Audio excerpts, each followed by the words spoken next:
From a doctor who went missing in the mountains to a tourist in a foreign city, these are the chilling last photos of people before tragedy struck.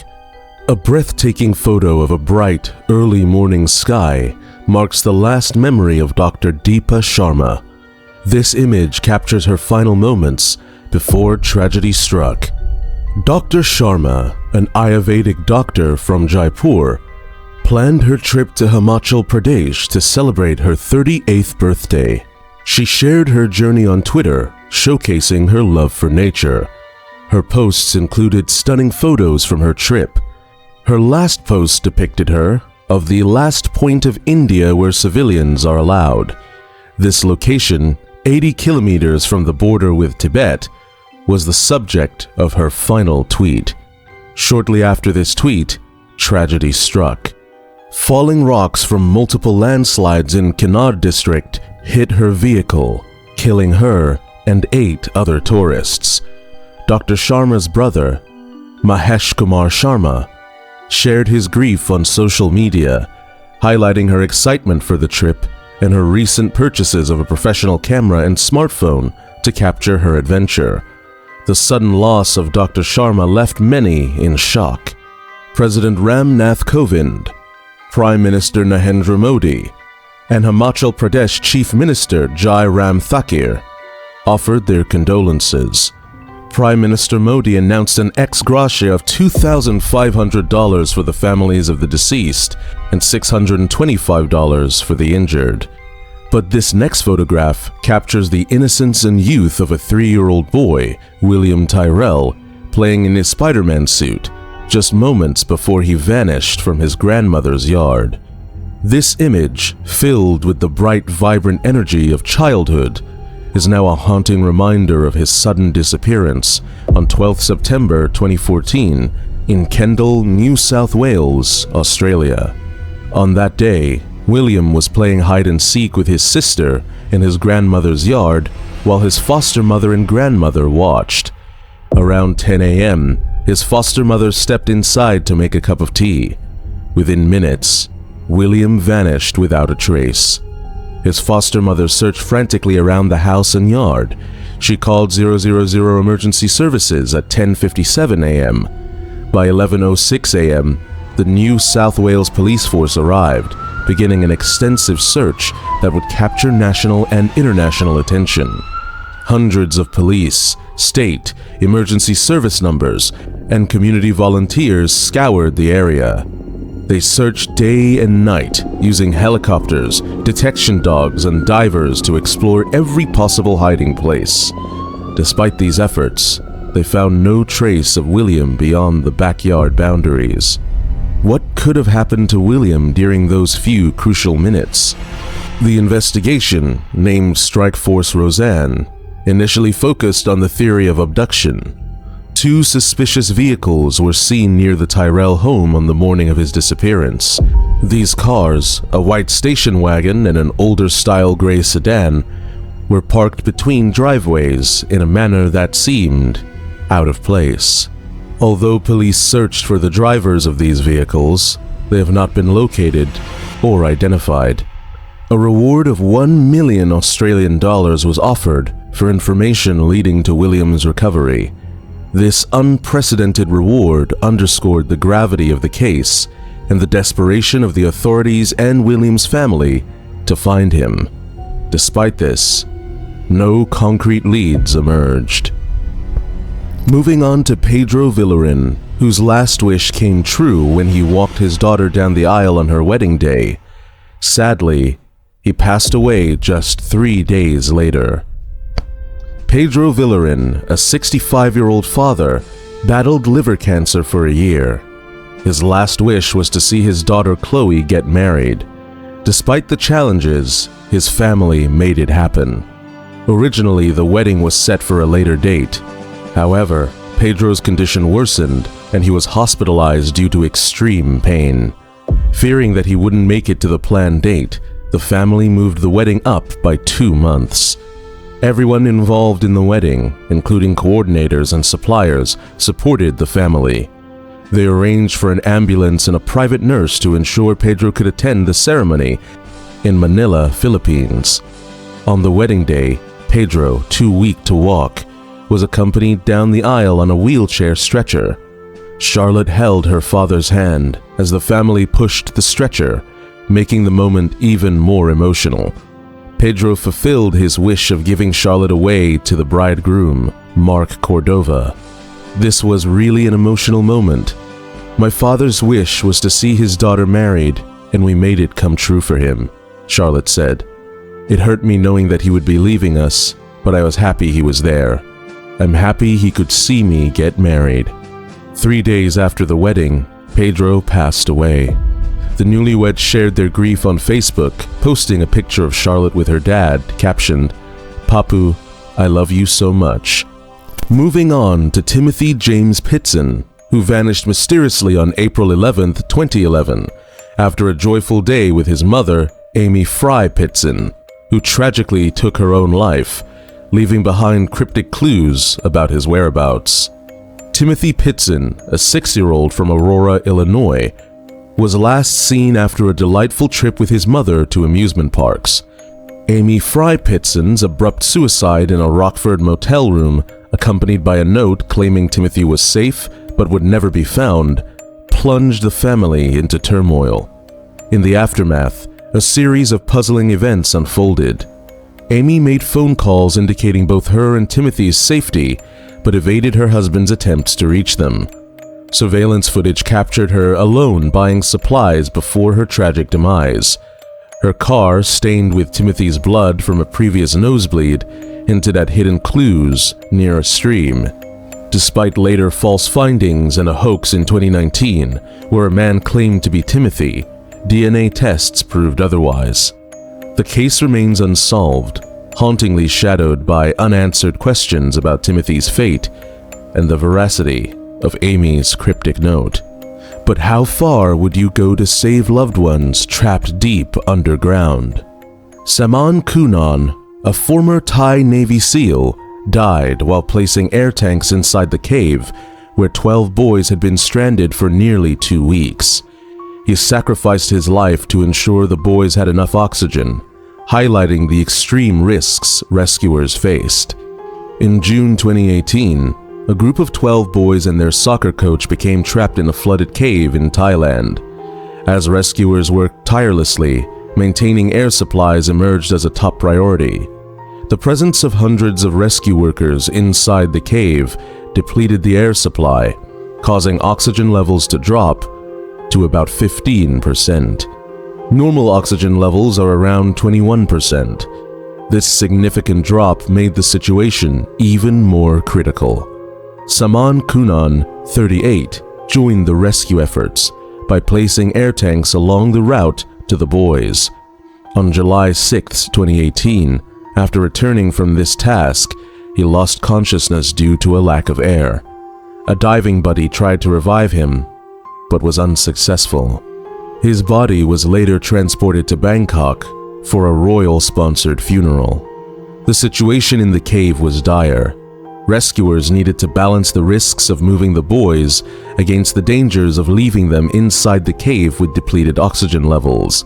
The monsoon season added another layer of urgency, as heavy rains threatened to flood the cave further. Rear Admiral Arpakorn Yukonkau, the Thai Navy SEAL commander, stated that many factors had changed and time was running out. How long can people survive with such low oxygen levels? This question haunted the rescuers as they worked around the clock. They released 30 tanks of air to try to restore healthier oxygen levels. Meanwhile, the rescue team drained water from the cave to make the journey less dangerous. Despite the tragedy of Saman Kunan's death, the rescuers remained determined. The Thai cave rescue demonstrated human courage, sacrifice, and determination. The mission ultimately succeeded, saving all 12 boys and their coach. And we are just getting started here. Keep watching till the end, because some of the most shocking stories are yet to come. Heather Mosher, diagnosed with breast cancer on the same day Dave Mosher proposed, faced a challenging journey. Despite chemotherapy and surgeries, they planned their wedding. Originally set for December 30th, doctors advised an earlier date due to Heather's deteriorating health. On December 22, 2017, surrounded by loved ones at St. Francis Hospital in Hartford, Connecticut, Heather, adorned in a wig and a wedding dress, exchanged vows with Dave. She lay on life support, her strength evident as she fulfilled her dream of marrying Dave, her great love. Dave Mosher, 35, who met Heather at a swing dance group, remained steadfast through their trials. When you're with your great love, it's like trying to separate your arm from your body. You can't do it. You're connected. She was my girl, he expressed emotionally. Photographer and friend Christina Karras, a bridesmaid, captured poignant moments. Heather's determination to witness this moment underscored the depth of her love and courage. Tragically, Heather's condition worsened rapidly. Despite her brave fight, she passed away on December 30th, the day originally planned for their wedding. Dave reflected on the surreal experience of saying goodbye instead of exchanging vows. Next, what led to the mysterious disappearance and tragic fate of Dutch students Chris Kremers and Lisanne Froon while hiking in Panama, sparking international intrigue? Chris Kremers and Lisanne Froon, two young Dutch students, embarked on a journey to Panama in March 2014 for a volunteer and cultural exploration trip. On April 1st, they ventured onto the El Pianista Trail near Bourdain, aiming to experience the lush landscapes around the Baru volcano. Their plans took a grim turn when they failed to return from their hike, prompting concerns from locals and their families. The subsequent search efforts, including involvement from Dutch authorities and extensive local support, spanned weeks. Eventually, scattered clues began to emerge. First, their backpack, discovered along the Couleuvre River, followed by fragments of their remains. Despite forensic examinations, including claims of no discernible injuries on the bones, the cause of their deaths remains unsolved. Anthony Bourdain, celebrated for his culinary expertise and fearless storytelling, tragically passed away at the age of 61, found in his hotel room in Strasbourg, France. Bourdain, known for his adventurous spirit and love of global cuisine, was filming an episode of his acclaimed series Parts Unknown when he was discovered unresponsive. His friend, fellow chef Eric Rippert, made the heartbreaking discovery that morning. Famous for his candid memoir Kitchen Confidential and subsequent television shows like A Cook's Tour and No Reservations, Bourdain expanded his creative horizons in 2012 by authoring the graphic novel Get Giro with Joel Rose and Langdon Foss. This venture into comics explored a food-obsessed future Los Angeles where chefs wielded immense power akin to crime lords. Despite his success, Bourdain was open about his personal struggles. He transformed his life upon becoming a father, quitting smoking in 2007. His candidness endeared him to audiences, making him a unique voice in both culinary and literary worlds. Next, Lindsay Stirling faced a pivotal moment after a heartbreaking loss. Following her departure from America's Got Talent in 2010, Stirling launched a successful YouTube channel showcasing her unique musical style. Teaming up with keyboardist Jason Gaviati, she embarked on a flourishing touring career. However, tragedy struck when Gaviati lost his battle with lymphoma in 2016, just before Stirling's Brave Enough tour. Reflecting on the immense personal loss, Stirling described the past year as the hardest of her life. Gaviati wasn't just her bandmate, he was her best friend, having toured the world with her for 4 years. The pain was profound, pushing her towards numbing her emotions. Yet, she chose to confront and channel her grief into her music.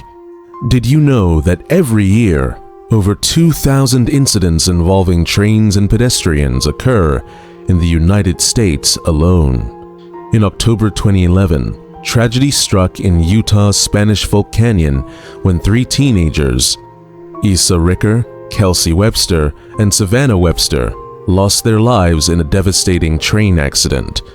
What began as a playful moment capturing a selfie quickly turned into a harrowing ordeal that would forever change multiple lives. As the girls posed beside the tracks, completely unaware of an oncoming train from the opposite direction, their laughter echoed against the canyon walls. However, upon the Union Pacific locomotive, conductor John Anderson and engineer Michael Anderson spotted the girls and sounded the horn urgently, but their warnings went unnoticed amidst the youthful excitement. Trains, capable of speeds exceeding 55 miles per hour, require a significant distance to stop even in emergency situations. Despite the crew's efforts, tragedy was inevitable.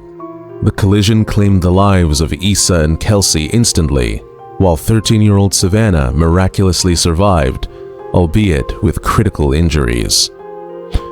Now with that, we have completed half of the list. So before we continue, make sure to give this video a like and hit that subscribe button for more content like this. Claire Wineland, a social media personality and cystic fibrosis advocate, faced this very dilemma. Diagnosed with cystic fibrosis at birth, Claire spent much of her youth in hospitals, battling the relentless progression of the genetic disease that affects the lungs and other organs. Living with cystic fibrosis meant enduring rigorous daily treatments to maintain symptoms that eventually led to respiratory failure. For years, Claire adamantly opposed the idea of a double lung transplant, preferring to live life on her terms, even if it meant a shorter one. However, as her health deteriorated and her ability to live a fulfilling life became increasingly restricted, Claire had a change of heart earlier this year.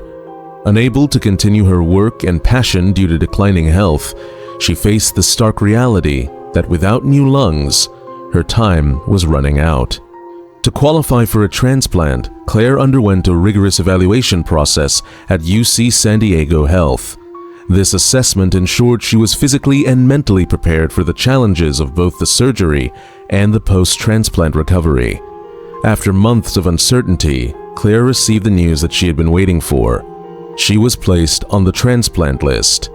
Yet, just as hope began to shine brightly, complications arose. Claire was diagnosed with fungal infections that threatened her candidacy. Forced to leave her mold-infested apartment and endure a series of health setbacks, Claire's journey to receiving new lungs was fraught with challenges. Despite setbacks, Claire's community rallied behind her. A GoFundMe campaign raised over $237,000 to support her relocation and medical expenses during recovery. This overwhelming support provided Claire with renewed hope and determination as she prepared for the life-changing surgery.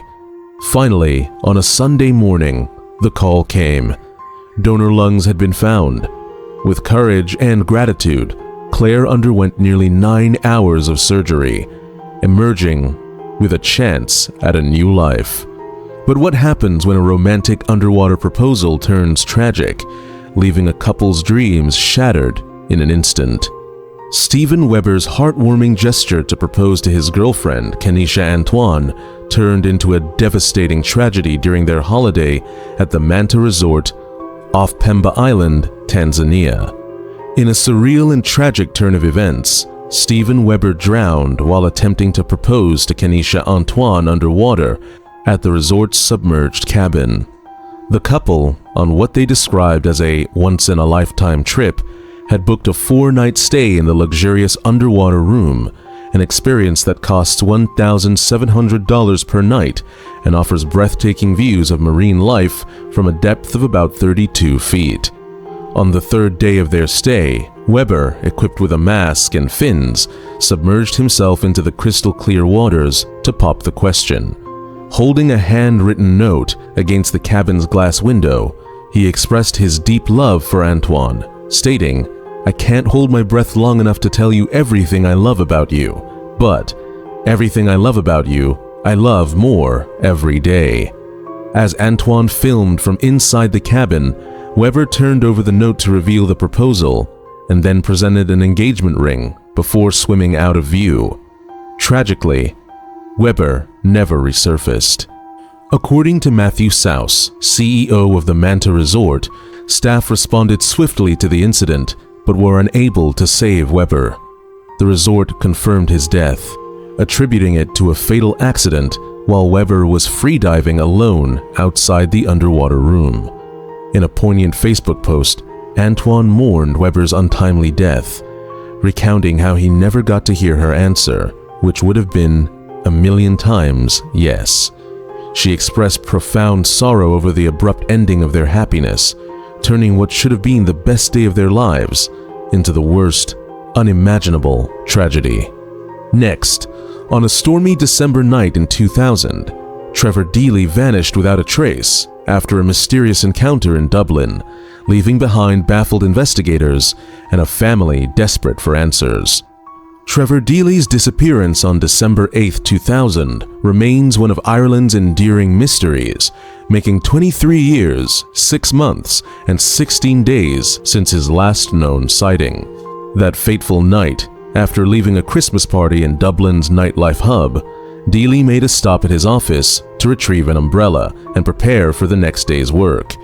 CCTV footage captured him entering and leaving the building, engaging briefly with a man dressed in black, a figure never identified. As Deely continued his journey home through the howling storm, he passed a bank on Haddington Road where more CCTV footage captured him talking to a man dressed similarly to the one outside his office. Minutes later, Deely was seen walking past another bank, the last image of him recorded before his disappearance. Despite extensive police efforts, including searches of waterways and interviews across continents, no substantial leads have emerged. What happened to Emma Philippoff, the Canadian woman who vanished without a trace on a chilly November evening in Victoria, British Columbia? Emma Philippoff, born on January 6, 1986, disappeared on November 28, 2012 at the age of 26. Last seen near the Empress Hotel, she was observed by Victoria Police and later seen speaking with them, exhibiting signs of distress. Her red 1993 Mazda MPV was found with nearly all her possessions inside, parked at the Chateau Victoria parking lot, including her passport and laptop. Before her disappearance, Philippoff exhibited unusual behavior, such as staying at a women's shelter and making cryptic calls to her mother in Ontario, expressing both a desire to return home and hesitation. On the day she vanished, she purchased a prepaid cell phone and a $200 prepaid credit card, which she attempted to use for a taxi to the airport, but abandoned due to insufficient fare. After a distress call from an acquaintance, police interacted with Philippoff outside the hotel, but deemed her not a threat, releasing her shortly before she vanished from public view. Despite intensive investigations, including over 200 leads and the recovery of her credit card used to buy cigarettes, no substantial clues have emerged about her whereabouts. The Jameson family of Eufaula, Oklahoma, vanished under mysterious circumstances on or after October 8, 2009, leaving behind a perplexing puzzle that remains unsolved to this day. Bobby Jameson, his wife Sherilyn, and their young daughter Madison disappeared after considering buying a 40-acre plot near Red Oak, Oklahoma. Their abandoned pickup truck, discovered days later in Latimer County, contained their IDs, wallets, phones, a GPS system, and a staggering $32,000 in cash, uncharacteristic for the family known not to carry large sums. Surveillance footage from their home showed the Jamesons in a trance-like state, methodically parking their vehicle on the day they disappeared. Sherilyn was seen placing a mysterious brown briefcase inside, which has never been found, along with her handgun. 4 years passed before hunters stumbled upon skeletal remains in a remote area of Latimer County in November 2013, less than 3 miles from where the truck was found. It took forensic testing until July 2014 to confirm the remains as belonging to the Jameson family due to their heavily decomposed state. Despite identification, the cause of death remains undetermined. Numerous theories have surfaced over the years, ranging from the family faking their deaths to being involved in drug-related activities or falling victim to foul play.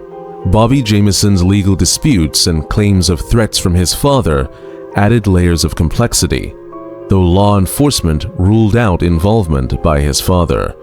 What drove this guy to attempt a perilous solo kayak journey across the treacherous Tasman Sea, ultimately leading to his presumed death?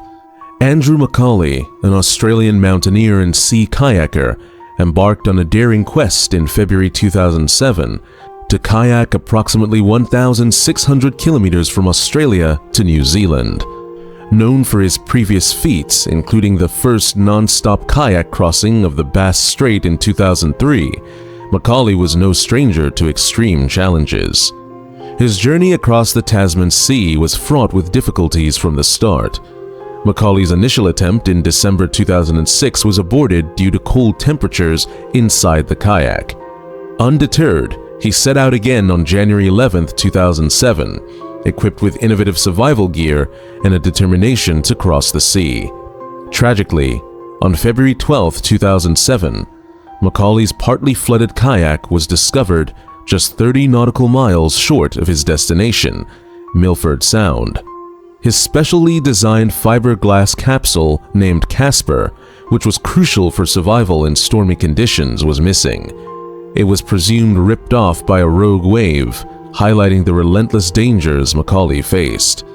Veteran sailor Jonathan Borges, who assisted Macaulay with weather predictions, underscored the hazards Macaulay encountered near New Zealand's dangerous waters, notorious for sudden, powerful rogue waves. Despite Macaulay's preparations and resilience, nature proved formidable. Next, two young engineers faced a tragic fate when they became stranded atop a wind turbine engulfed in flames. On October 29, 2013, tragedy struck at Delta Wind's Piet de Wit wind farm in the Netherlands. During routine maintenance, a fire erupted in the engine room of a towering wind turbine. While two workers managed to escape the inferno, 19-year-old Dan Koos and 21-year-old Arjen Kutis found themselves trapped at a harrowing height of 80 meters, 260 feet above ground. Firefighters faced formidable challenges battling the blaze and rescuing the engineers. Sadly, one engineer was discovered at the turbine's base, circumstances surrounding their descent unclear. Hours later, the second engineer was safely recovered, but the initial embrace, captured in a poignant photograph before the tragedy, stands as a solemn reminder of their bond. On June 3, 1991, volcanologist Harry Glicken took his last photograph while conducting research on Mount Unzen in Japan. Alongside fellow volcanologists Katya and Maurice Kraft, Glicken died in a pyroclastic flow, a deadly avalanche of hot gas and volcanic matter. Their deaths were a significant loss to the scientific community. Glicken's last photo, like Dr. Sharma's, symbolizes a moment of passion and dedication to their fields. Despite his untimely death, Glicken's work in volcanology remains influential. He earned recognition for his research on volcanic debris avalanches, especially from Mount St. Helens. Glicken's dedication was evident in his numerous publications and his commitment to understanding volcanic processes. His 1996 report on debris avalanches, published posthumously, continues to be a critical reference for scientists. But how did this photo, taken by a Danish businessman stuck in traffic, bring solace after years of uncertainty? Gary Box, a firefighter from Brooklyn, perished on September 11, 2001, without a chance to speak to his family. His remains were never recovered, leaving his loved ones with unanswered questions for years. In 2010, while visiting the Tribute Center, Gary's family stumbled upon a photo of a firefighter resembling Gary running toward the World Trade Center along the Brooklyn Battery Tunnel. This sparked a renewed hope in Judson Boggs, Gary's father, that similar photos might exist. After an exhaustive search through photo archives, Judson's persistence paid off when his wife Helen found a photo the next morning. It captured Gary in action amid stalled cars rushing towards the tower. The discovery led Judson to Eric Trolson, the photographer, who had unknowingly snapped the photo while stuck in traffic on that fateful day. Their emotional reunion at the 9/11 Museum's fundraiser brought closure to Judson, who expressed immense gratitude to Trolson for capturing a cherished memory of his son. At last, what led this German man vacationing at a seaside resort to flee an airport and disappear without a trace? 9 years ago, Lars Joachim Mittank vanished under mysterious circumstances near Varna Airport in Bulgaria, sparking intense curiosity and earning him the title of the most famous missing person on YouTube. Lars Joachim Mittank, a 28-year-old German national, traveled to Varna, Bulgaria with friends in June 2014 for a relaxing vacation. His trip took a bizarre turn when he got into a fight and suffered injuries, prompting a doctor to advise against flying. Paranoid and fearful, Mittank exhibited erratic behavior at a local hotel, convinced someone was after him. On the day of his scheduled flight home, he visited the airport doctor but abruptly left, leaving all belongings behind. Security footage captured Mittank sprinting toward a forest adjacent to the hospital, where he was last seen. Despite extensive searches and public interest, his disappearance remains unsolved. But if you think that was crazy, then you haven't seen this video on your right-hand side.